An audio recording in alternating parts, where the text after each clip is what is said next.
Estamos hablando de las elecciones que se realizaron durante la primavera del 2016 en 14 entidades federativas de nuestro país. Nos llama mucho la atención las respuestas que nos hicieron nuestros amigos al día de hoy que los entrevistamos en la calle, en donde claramente lo que nos mencionan es que consideran que no tuvieron la información adecuada para poder fundamentar su voto. También nos platican el desánimo, la falta de confianza, que es una constante que observamos y que escuchamos de muchos ciudadanos sobre los partidos políticos, pero también sobre la participación del proceso electoral.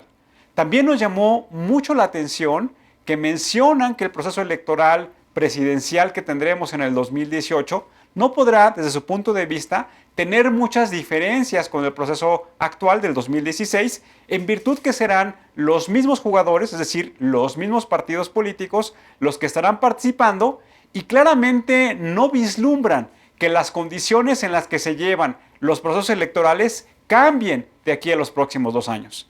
Y eso nos lleva entonces a reflexionar cuáles son los cambios institucionales que requiere nuestro país para poder respaldar con confianza en las instituciones, es decir, en los procesos electorales, en la actuación de los gobiernos federales y locales, en la toma de decisiones públicas, en la construcción de iniciativas de leyes y aprobación de esas leyes desde el Congreso, para que de esa manera nuevamente la política tenga el valor que los ciudadanos están demandando.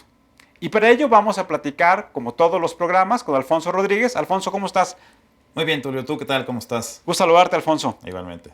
Vamos a platicar de cómo se visualiza la nueva correlación entre las posiciones que tienen los partidos políticos al conocer los resultados que se han venido presentando en lo que se conoce como técnicamente el programa de resultados preliminares de cada uno de los organismos locales electorales en donde se llevaron a cabo este proceso.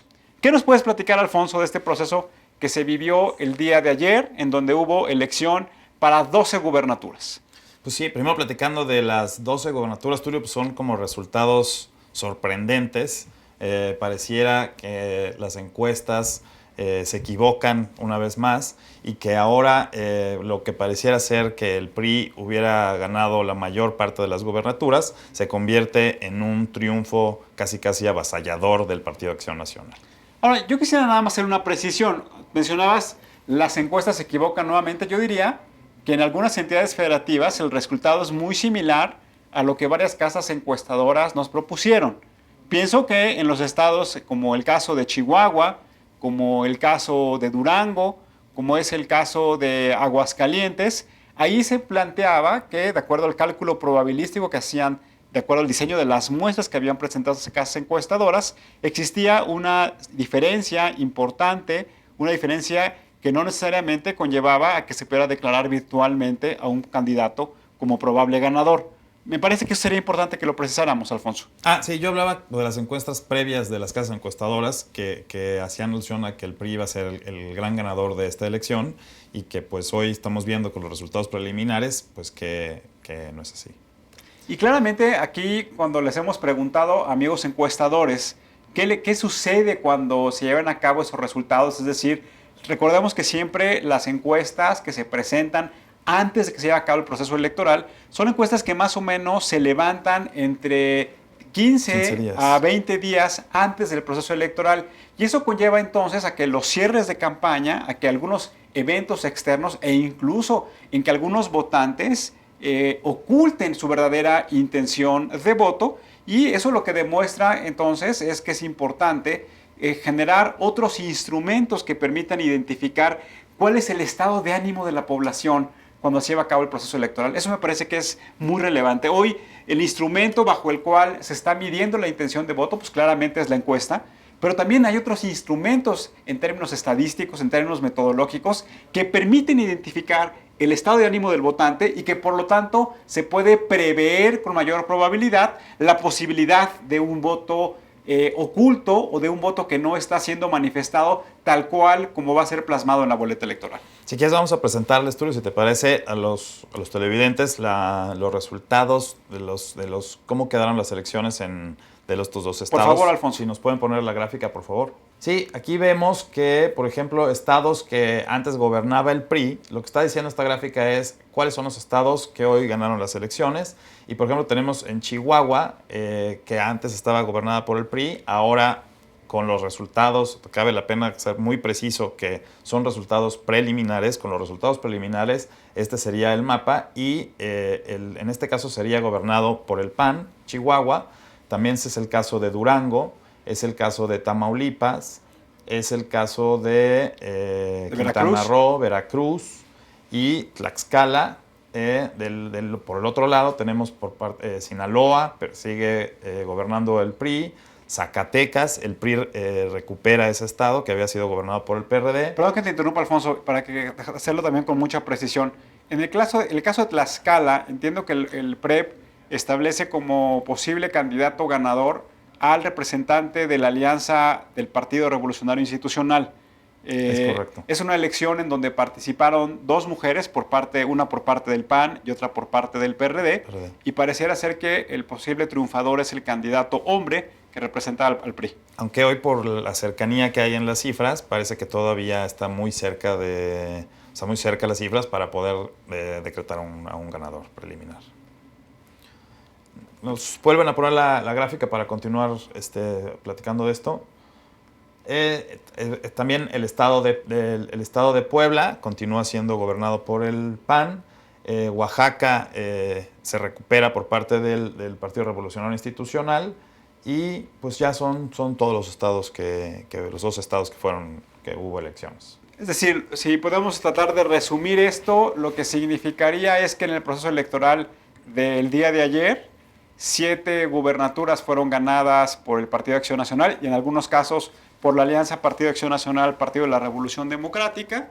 5 fueron ganadas por el Partido Revolucionario Institucional, en algunos casos con alianza con el Partido Verde, con el Partido Nueva Alianza y con algunos otros partidos de carácter regional. Llama aquí la atención, como bien tú lo mencionabas, que el PRI conserva 2 gubernaturas, pierde 5 gubernaturas y gana 2 que actualmente no gobernaba. Y en el caso del PAN, lo que se hace es que conserva la Puebla, que ya la tenía, pero gana 5 nuevas gubernaturas que antes no gobernaba. Sí, y aquí lo que platicabas al principio del programa, cambia el escenario político del país para las elecciones del 2018, que fue una de las preguntas que se hicieron en el sondeo que se hace en el programa. Pues sí llama la atención hoy el tablero de ajedrez. Cambia totalmente y se tiran todas las fichas y hoy vamos a tener un nuevo tablero electoral y para las elecciones del 2018. Aquí lo importante es identificar cuál es la intención de voto que hoy tienen los partidos políticos. Que eso me parece que es muy relevante si lo contrastáramos con otros procesos electorales. Otro elemento que nos parece muy importante es tratar de identificar cuáles fueron las narrativas de las campañas políticas que se llevaron a cabo, que conllevaron a que en los estados en donde gobernaba otro partido, pues sea un partido distinto el que amanezca hoy gobernando.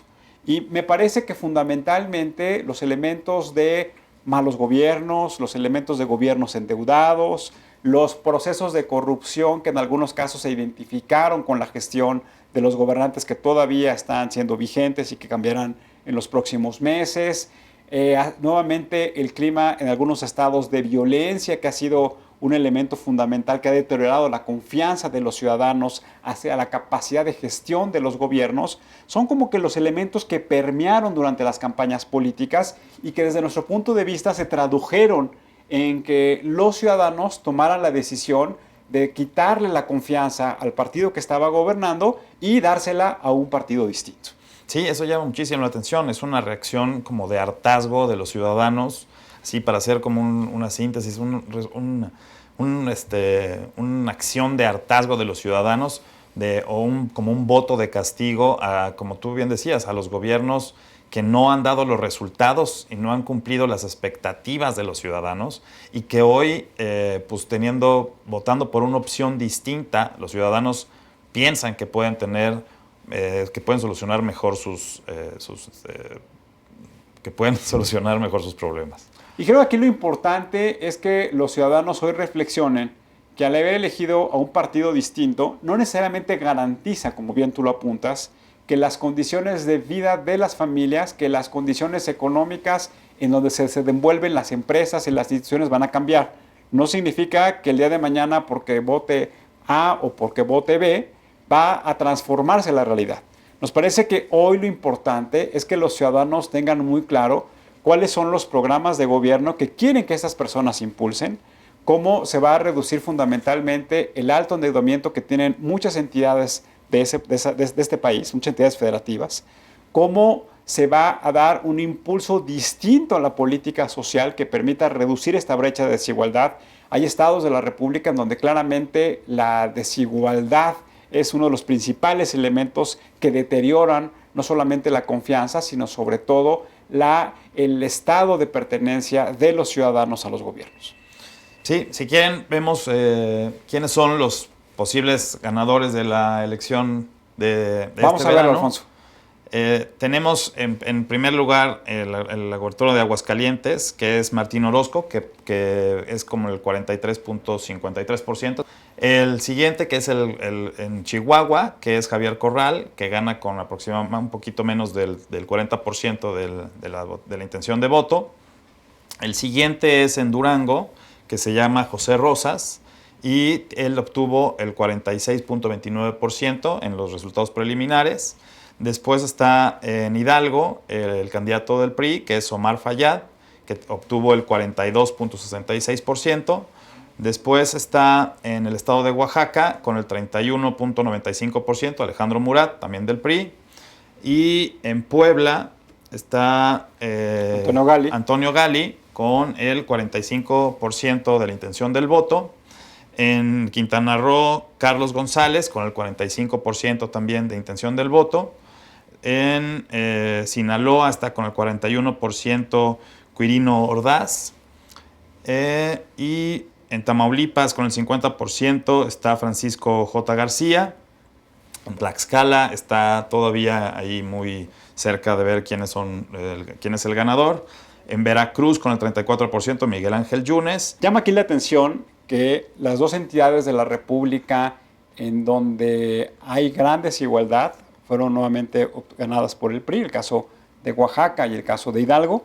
Llama la atención que en el caso de Oaxaca fue una elección de tercios, como en el caso de Veracruz, en donde los candidatos estuvieron alrededor entre los 30 y los 27, 28% de intención de voto.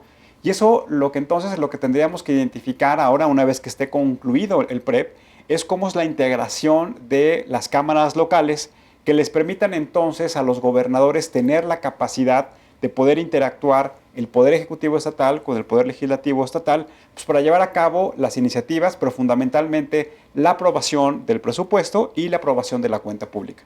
Nos parece que esa relación entre Ejecutivo local y cámaras locales es parte de la gobernabilidad local que debe seguirse construyendo en la relación, en la negociación, en la conversación y el diálogo que deben tener las diversas fuerzas políticas regionales en cada una de esas entidades. Otro de los datos, y viendo aquí la gráfica que estamos presentando, la mayoría de los candidatos que ganan por arriba del 40% de la intención del voto. Entonces, hoy tenemos elecciones que hubo una participación X, pero que los candidatos ganan con el 43%, con el 40% aproximadamente de la intención del voto. Se me hace que eso, en términos de legitimidad de las personas, de los candidatos que triunfaron o que están posibles a entregarles su constancia de mayoría, pues se me hace que es un buen porcentaje para tener una buena legitimidad y poder empezar a gobernar y poder, si tienen en contra sus gobiernos, sus congresos locales, pues poder tener a la ciudadanía que los respalda y poder tener iniciativas y poder cabildear en el Congreso. En resumen, Alfonso, para concluir con esta sección del programa, lo que podríamos mencionar es: hoy hay un partido político, es el Partido Acción Nacional, que retoma la senda del triunfo electoral, ganando gobernaturas que antes no estaba gobernando. El Partido Revolución Institucional pierde 5 gubernaturas, lo que entonces llama la atención y es un llamado a la actuación del gobierno federal y a la actuación de los legisladores de ese partido en el Congreso Federal. Llama también la atención que hoy las campañas electorales no atrajeron de manera importante la intención de voto de los ciudadanos. Sigue existiendo la percepción de que los procesos electorales son aburridos, únicamente están concentrados en las personas que tienen algún interés económico, político para participar en el proceso electoral y no necesariamente se convierte en un proceso electoral que atienda al llamado de los ciudadanos. Y eso me parece que en resumen es como podríamos identificar este proceso electoral de la primavera del 2016. Tulio, también comentarles del otro proceso electoral que hubo, que fue en la Ciudad de México y que fue el tema de la Asamblea Constituyente. Ahí hubo una muy baja participación de los ciudadanos, con el 28% de la participación, y también el voto de los partidos políticos. Hoy estaba a prueba el tema de las candidaturas independientes, y vemos que solamente un candidato independiente obtuvo un lugar en la Asamblea Legislativa. Los demás se van a repartir de manera proporcional, como lo platicamos en el programa pasado, a los partidos políticos. Y parece que aquí el gran triunfador es Morena y le continúa el PRD.